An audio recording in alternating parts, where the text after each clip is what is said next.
आज आपण एक नवा विषय घेऊन आलेलो आहोत. मला पंख फुटले तर. मुलांना हा विषय मांडायला व स्पष्टीकरण करायला खूप कठीण जाते. त्यामुळे आपण त्या स्पष्टीकरणाला सोपं करण्यासाठी हा विषय घेऊन आलेलो आहोत. या विषयामध्ये खूप विचित्र असे जे मनोगतवाले शब्द असतात त्यांना मांडावं लागतं. तर आपण आता आपल्या ज्या टॉपिकला सुरुवात करूया. मला पंख फुटले असते तर.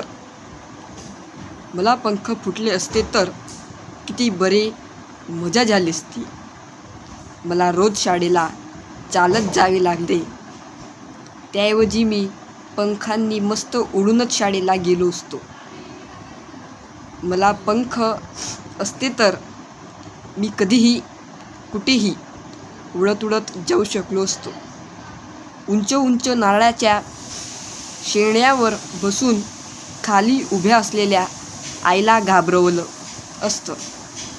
तिथले नारळ खाली काढते असते. तिथले नारळ खाली काढून त्यांचं आनंद स्वाद घेतला असता.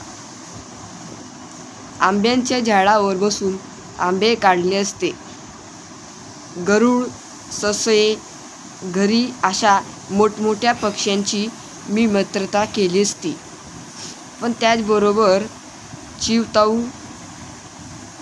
कावताऊ त्यांच्याशी मैत्री केली असती.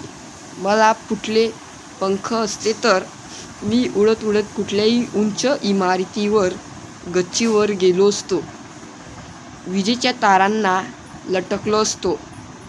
खूप उंचावरून खाली बघताना किती मस्त वाटते. मला उंचावरून वाहणारा भनभनाट वारा मला अनुभवता आला असता. मला उडताना बघून सर्वांनी गर्दी केली असती. माझ्या मुलाखती घेतल्या असत्या. आमच्या शाळेतही मी खूप प्रसिद्ध झालो असतो. पण एक प्रश्न आहे माझ्या मनात, तो फार चालेल की पाय जसे दुखतात तसे खूप उडल्यावर पंख दुखतील का? असे माझ्या मनात भीती व प्रश्नांचे चिन्ह निर्माण असले असते. तर अशा प्रकारे जो आपला छोटासा हा निबंध होता तो या ठिकाणी झाला संपन्न. आणि मी मागे पुढे खूप व्हिडिओ टाकलेले आहेत. माझ्या चॅनलला सबस्क्राईब व लाईक करा, जेणे की पुढील व मागील तुम्हाला व्हिडिओ बघायला भेटतील. पुढील मिनी आईची थोरवी आणि 21व्या शतकातील स्त्रिया हा व्हिडिओ केलेला आहे. मला पंख फुटले तर व्हिडिओसुद्धा आता झालेला आहे. याच्यानंतर मी शेतकऱ्याची मनोगत हा विषय जो निबंधाला येतो तो दाखवणार आहे.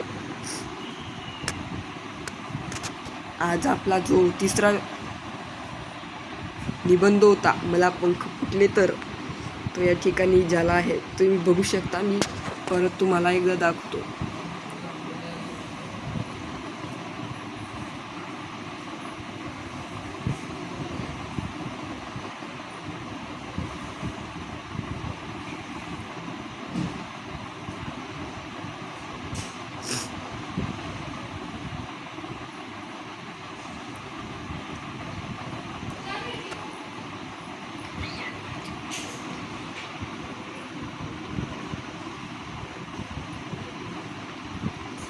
तर विद्यार्थी मित्रांनो, तुम्हाला अशीच व्हिडिओ बघण्यासाठी माझ्या चॅनलला सबस्क्राईब करा.